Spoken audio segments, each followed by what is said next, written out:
வணக்கம் குட்டீஸ். சுசி ஸ்மார்ட் வேர்ல்டுக்கு உங்களை அன்போட வரவேற்கிறோம். இன்னைக்கு நாம தெரிஞ்சுக்க போறது போகி பண்டிகை ஏன் கொண்டாடுறோம். வாங்க ஒரு சின்ன கதையோட தெரிஞ்சுக்கலாம். ஒரு காலை குட்டி மதி அம்மாவை பார்த்து கேட்டா, அம்மா, போகி பண்டிகை ஏன் கொண்டாடுறோம்?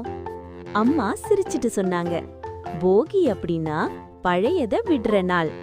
மதி சுற்றி பார்த்தா, பயனில்லாத பழைய பொம்மைகள், உடைந்த பொருட்கள். அம்மா சொன்னாங்க, இவை எல்லாம் நம்ம வாழ்க்கையில இருக்கிற பழைய பழக்கங்களை நினைவுபடுத்தும். அதனாலதான் போகி தீயில பழையத விடுறோம்.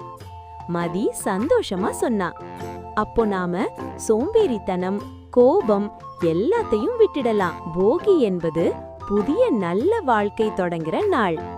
நீதி, பழையதை விடு, புதிய நல்ல பழக்கங்களை தொடங்கு. இந்த போகி கதை உங்களுக்கு பிடிச்சிருந்தா லைக் பண்ணுங்க, ஷேர் பண்ணுங்க.